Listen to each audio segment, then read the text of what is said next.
everyone. Hi. Is it afternoon? It is. So we should be saying good afternoon, right? Yes. Okay, so I am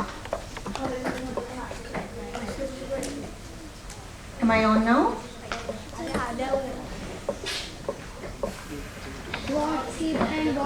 Okay, so words have power. I know you know this because you're at a lit fest, right? And you've been looking at books and authors all day, right? So do you all agree that words have power? Yes. Words have power. Readers know it. So anyone here who's a reader knows this, right? And I'm a writer, and writers know it too.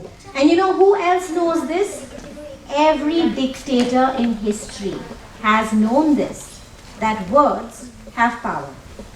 I'm Payal Kapadia, and my latest book, Wobegon's Warehouse of Words, is about a world in which speakers like us have to buy words to use them. So this strange book came to me in a dream, and I woke up from the dream thinking of this warehouse. Do you guys know what a warehouse is? Yeah. So I dreamt of a warehouse. Of course, my warehouse in my dream didn't look exactly like this, but the person who illustrated my book illustrated this warehouse and imagined what my dream warehouse looked like. So I woke up thinking of this warehouse, but not a warehouse filled with things, because warehouses usually have things that go up for sale. A warehouse filled with words. Living, breathing words that look like you and me, but they don't have blood in their veins. They have ink in their veins. Ink the color that you see here. Okay? And this is the only warehouse of its kind in the world. And the words in this warehouse are dying. Anybody knows why they are dying? Any clue?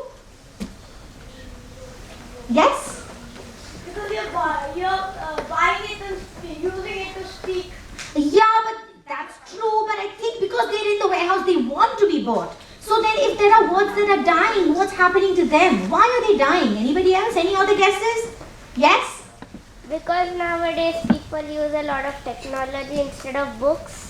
Thank you so much. Yes, people are not reading enough. If people aren't reading enough, they aren't speaking enough, right? And when they're speaking, you're using the same old words again and again. So in the warehouse, there are some words that get used and overused. So which means those words are always tired. And then the other words don't get used, don't get remembered, don't get bought. And what happens if you don't use a word? If hundreds and hundreds of people over many, many years stop using a word, what happens to the word? It starts to fade. It starts to die. So that's the sort of warehouse I imagined, where the words in it are flesh and ink words. They look like us from the outside, but we know they have ink in their veins. And they're dying because they're not being bought enough. And they're not being spoken enough. Now, what's outside the warehouse? Outside the warehouse, we have a city. And my two characters who are speakers, Asha and Zeb, they live in this city, and Asha and Zeb look very much like you and me from the outside, but also from the inside, because they have blood in their veins. They are speakers. Now, they live in the city. They don't live in a warehouse, but they are also trapped in this world. Any clue why they are trapped? Any guesses? Anyone can guess why they are trapped?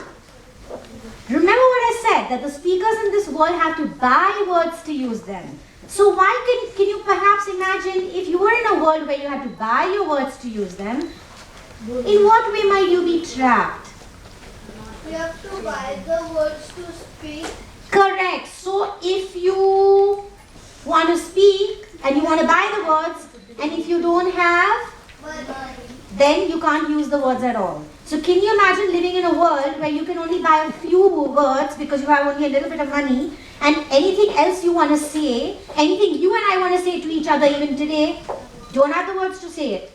So you'd be pretty trapped, right? So Asha and Zeb are also really trapped in this world. So when I woke up thinking of this kind of strange world, my hair stood on end. I felt a little shivery and strange. But you know, I'm an author and I tell stories for a living. So I know when a story is stirring itself to life. So I got out of bed, I jammed on my spectacles, I pulled out my laptop and I started typing. And I said, what if? Because all stories begin with a what if. And Wobegon's warehouse of words begins with two what ifs.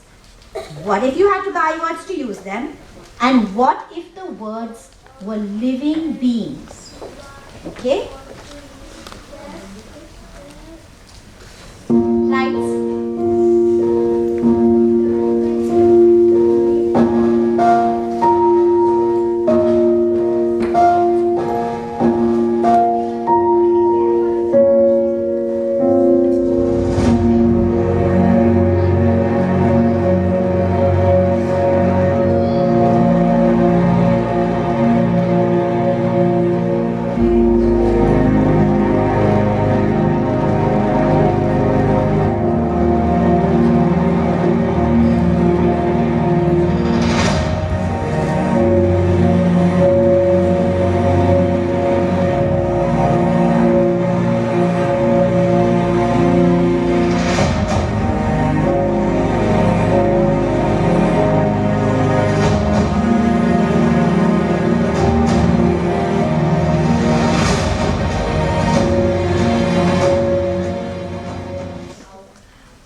You can have the lights back on.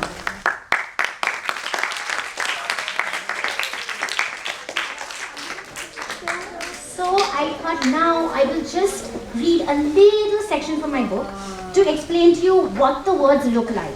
Right? Because they do look like us, I told you, but like what exactly do I mean? So I'm going to just read a little section out, okay? Words look like speakers, that's you and I, but they did not age the same way. There were new words and old words. Not one of them looked a day over 16, though there were many who felt older. They all lived in one warehouse, the only warehouse of its kind in the world, Wobegon's warehouse of words. And every aisle in the warehouse was a neighborhood, and every box in that aisle was home to a word. What kind of words? Sorry, here, namers. There were namers in the warehouse, namers like sky or cloud. There were doers, like running and skipping. There were describers, like wonderful, or I heard someone else in the audience say fascinating, and then somebody said fabulous, right? And there were labelers, like the and a. There were placers, like above and below. There were joiners like and or shouters like hey. The warehouse was home to them all. Anybody knows what namers are called in our own world? In our own world, in our own language, when we say a word is a namer, what kind of word is it? If it names things around us, like boy, woman, chair. No. Thank you so much. Nouns and doers. Any guess what doers are? Verbs, thank you. And describers? Adjectives. Well done. I don't know if we're getting any more difficult, but what are labelers? Adjectives. Yes, and they are articles. Thank you. And what are placers? Who said that? I kind of heard it. Thank you. And joiners? Connectives. Very much so. And shouters? Exclamation. Interjections like hey. You know when people say hey? Stuff like that, or oh. Those are interjections, okay? So in my world they're called shouters. Alright? Now, the words are all stuck in the warehouse. So why are they stuck in the warehouse? Does anybody want to guess?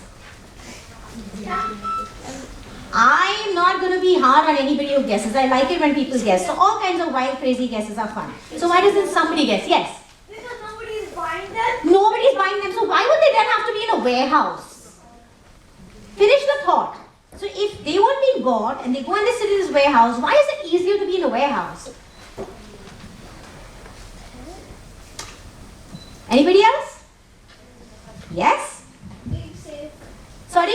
Being safe. Yes, that's what they're told. They're told that it's not safe for them in the outside world, so they need to be in the warehouse. But I'm not sure if that's the truth. Now, how many of you have gone on Amazon or on any site online to ever buy anything with your parents? How many of you? How many of you have ever bought anything online? Anything, even the tiniest thing, right? So when you buy something online, What is that button you click in order to buy? Buy. The buy button. And what happens after you click it? You pay? Yes, and after that what happens? Whatever that thing is that you've bought lands up at your House. in a Box. box. So here the words are in the warehouse so that they can be bought, because they live in a world where nobody is reading enough and people have become lazy and people don't want to go out looking for their words in the wild. So because everything else is available on the internet, people are like, oh, it's so easy, why don't I just buy my words on the internet as well? So all they have to do is find the word they want, click buy, okay, and pay for it, provided they have the money, of course. And then in the warehouse, the word has a little wrist sensor, and the wrist sensor starts beeping and the word jumps into a box. The box gets onto a conveyor belt, and then that conveyor belt is shipped out of the warehouse on this thing called a lightning drone, and at extra fast speed the word lands up at your doorstep. Right? What is disturbing about a word landing up at your doorstep in a box? What do you think is disturbing about that? Anybody? The word is like a living thing. So It's a living thing. Thank you so much. So the idea of, yes, tell me. the doorbell rings. The doorbell rings. It has to ring for us to know the box is there. But normally when you open a box, you don't find a living thing inside it, do you? No. Like you don't buy dogs and cats and you don't turn up in boxes. Then are there any people in the audience who have pets? Did your pet turn up in a box at your house? No. So we generally don't put living beings into boxes, do we? But in this world, the leader of this world is known as Gunther Glib. And Gunther Glib has told everybody in this world that he's going to give a word for every speaker and a speaker for every word. And he's told the words, in order to be safe, you need to stay in the warehouse where somebody is going to buy you, and then that way you're going to be remembered and you're not going to die. And he tells the speakers that, I've made your life so much easier. All you have to do is buy words. You don't have to think of the word anymore. You don't have to go out looking for it. You can just buy it and it will be yours. Okay? So in this world, the words don't have their freedom. And in this world, the speakers like Asha and Zeb don't have their freedom either, because they can't speak unless they have the words. And you all know, right, when we want to spend money, we need pocket money because we don't make our own money yet, right? So if you don't have enough money, are you going to be able to buy all these words that you need to speak? You can't buy them, right? So in this world, Asha and Zeb go out one night, right in the beginning of the book actually, and they break curfew. Does anybody know what curfew is? All of you must have been through the COVID pandemic. Yes. So what was curfew? The restriction that you cannot go out of your house or You cannot go out at a certain time. You remember that? Everybody had to stay in their houses. So Asha and Zeb break curfew and they go out to graffiti a wall. Do you know what graffiti is? What is graffiti? Who said yes? Please tell me. What is graffiti? they draw with a paint spray. Yes, so graffiti is when you draw on public property, okay? So when you draw on walls, or you draw on rocks, or you draw on bridges, under bridges, or on the sides of buildings, that's graffiti. And you draw or you write something, okay? So they go out in the dead of night and they graffiti a wall, and Asha leaves this signature on the wall. Writer, R-Y-T-E-R. What do you think it means? Right. What does it mean? Yes, to write. Why do you think this is a problem in the world she lives in?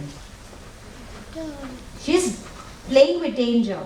Why has she put this kind of signature on the wall? Because this is a world in which you have to buy words to use them. So because she can't buy the word, everybody knows writers actually spell W-R-I-T-E-R, right?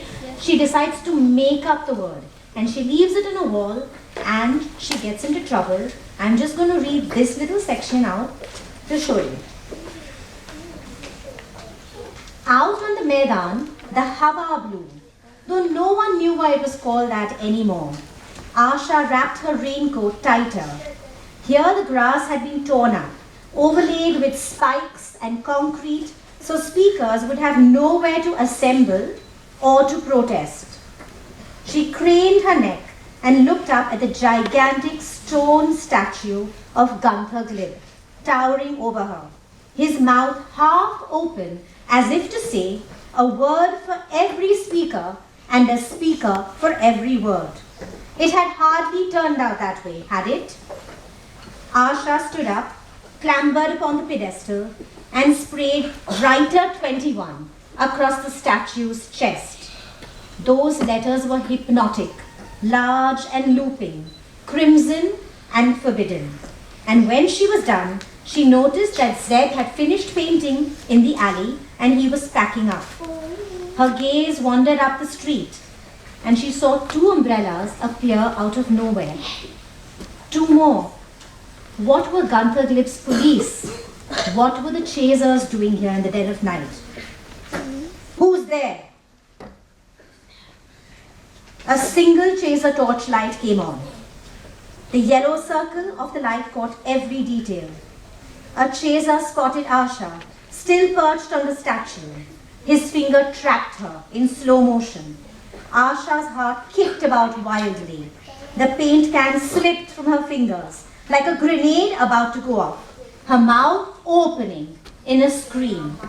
All sound, no words. And then Zeb exploded from the ditch, his legs firing like pistons. So I'm not going to tell you what happens to Asha and Zeb because at this point I need to stop and tell you to read the book if you want to find out what's happening to Asha and Zeb. But I do want to play a game with all of you, which is why I've asked you to make an aisle in the center.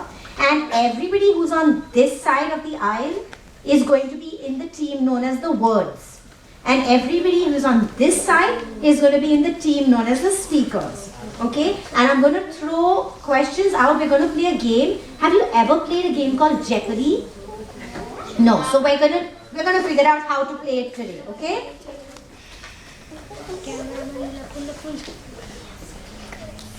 Alright. So what you're going to do is we're going to start with team words. Okay? And you have to choose which category you want to play in. Okay? Now listen. If you choose namers, the answer will involve some kind of a noun. And if it's describers, the answer will be an adjective. And if it's doers, the answer will be a verb. A mystery question is just that. It's a mystery question. And in all play means that both teams will compete for that point. Okay? Now, if you decide to play for 100, the question is going to be a little easier. If you play for 500, it's going to be a harder question. So, may I suggest to team words that we start with anything from the 100 category? What do you guys want to start with? 100? What should we do? Which one should we do? Which one? Second one. No. I don't want anybody from the speakers team to be talking. Words team. Somebody tell me. Which one? Which one should we do? Second. Namers? Okay, we'll do namers. Thank you. We'll do namers 100, okay? A strong feeling that something very unpleasant is going to happen. It begins with an F. Anybody know? F-O. It begins with an F-O. And I'll still go further because it's going to be easier for the next team as well. F-O-R. Strong feeling that something unpleasant is going to happen. F-O-R. Nobody from this team knows? Shall we? Yes? For what? No. Finish the word. It starts F-O-R. What is the word? A strong feeling that something bad is going to happen. I have a sense of... Anybody knows? Can we try here? Yes? Foreboding. Sorry? Foreboding. Thank you so much. Yes. So team 2 gets this and the answer, I'll reveal it here, is foreboding. Okay? Well done. And now we'll go back and ask team 2 to choose, okay? So my team of speakers, what are you all taking? Doers 100. Doers 100. Okay, chalo, let's do doers 100. A pain that comes and goes. And I don't mean a person. I mean a pain. A pain that comes and goes and starts with a T. T. And since it's a doer, it ends with an I-N-G. And no, a pain. Like something aches. Remember, like if you fell down while playing football and you sprained your ankle, what is that? Tiredness. No, it ends with an I-N-G. It begins with a T. And it is a pain that comes and goes. Close. A tingling would be a minor pain. This is a little more powerful than a tingling. What? No, with T guys, T. Anybody else? Should we try here? Who said that? Yes, well done, throbbing. So team 2 gets the mark again, and I'll just reveal it here. Well done. Okay, let's continue. Listen, team 1, my words. We now need to buck up, okay? What are we going to choose next? Mystery question. Mystery question. Mystery is always fun. Which one? 100. Okay, let's go for it. How do your brows look when you are worried? And I'm acting it out for you. And the word begins with an F. It's an F, and then there's a U. F-U-R. Who said what? Furry? Furry. No, not furry, but you're close. Thank you so much. My God, you are rocking. Team 2, right? Okay, chalo. Now listen. Team 2, can we do an all play so team 1 can try as well? Shall we? Okay. All play? Somebody's like, no. Yeah, okay. So what score shall we do? 300. All play, but which one? 100, 300, 500, what do you want? Your play is so damn dangerous. Okay, 500. Let's do it. Now listen, I'm going to tell you the word. Okay, and I want 2 people to come and to tell me in my ear what the spelling is. But 1 from each team only. Okay? The word is asinine. When a person is behaving like an ass, you say they are asinine. Okay? Who can spell asinine for me? So, can somebody come from both teams? Quickly. Tell me.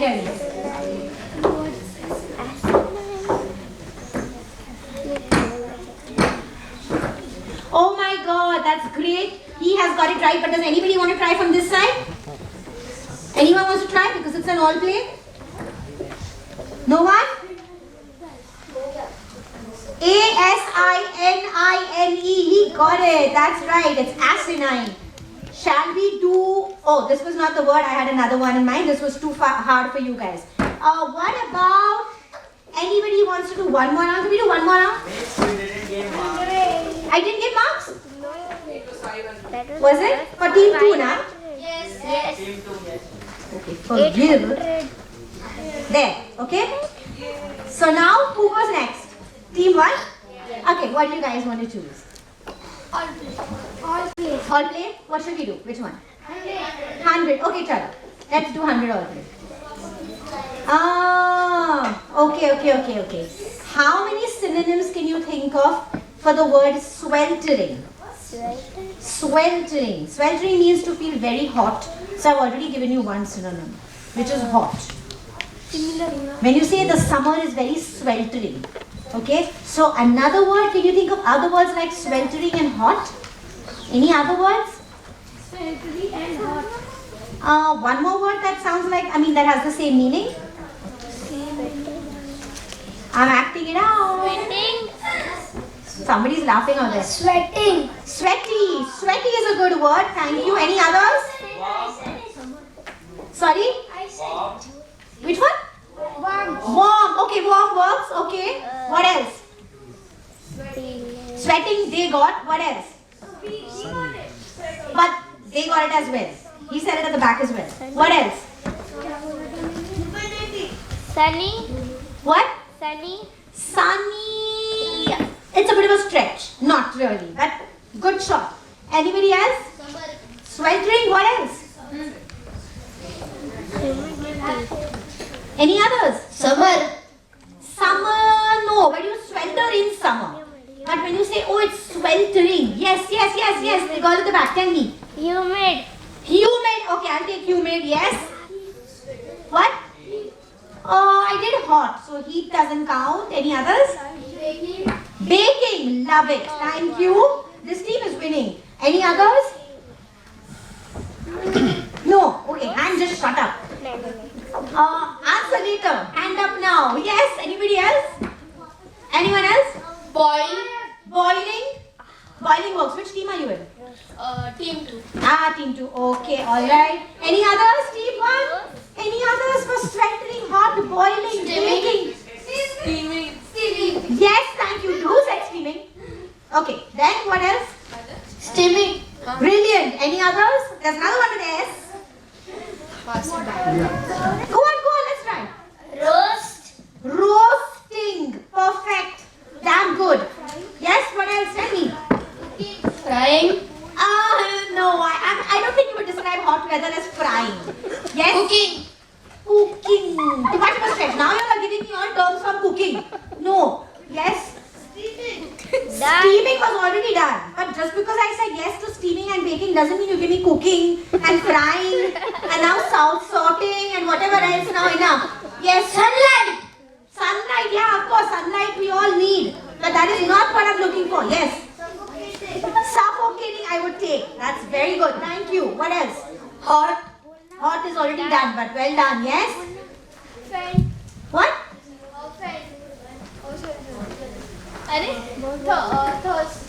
What? Thirsty. Thirsty, but it's a stretch. I know where you're going, darling, but it's a stretch. Thirsty won't work here. Any others? Scorching. Should I reveal? Because I need to wind up. So I'm going to reveal this. And I'm going to give it to team 2. Do you see how many there were? Quite a few, right? So anyway, I hope that at least we've talked a few words to life today.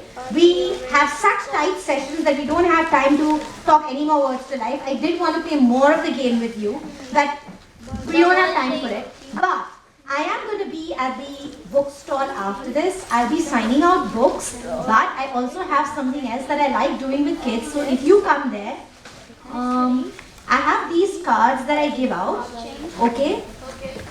And what you need to do is imagine that you are like Asha and Zeb, that you are speakers in this world that I have made in my book, okay? And you have to buy only one word. If there was only one word you can buy in this world, what would that word be?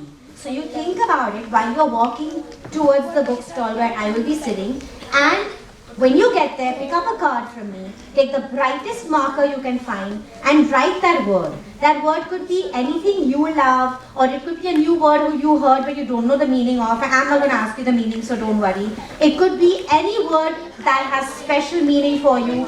Put it out there. It could be even the simplest word in the world, okay? And at the bottom of it here, I want you to leave your name as well, because what I'm going to do at the end is all these words, I'm going to ask you to come to the bookstall. I'm going to stick them up on this board, okay? So we're going to create our own little warehouse of words, and we're going to be able to speak all these words to life today. So thank you so much for coming, and thank you for giving me at least a few words today. And I hope that you guys will all continue reading so that we do not live in a wobegon's warehouse of words where we need to put them into a warehouse in order to remember them. Because I think words belong, where do words belong? Do they belong in warehouses? They belong outside in the world. They deserve to be free like the rest of us. Thank you so much. Thank you very much.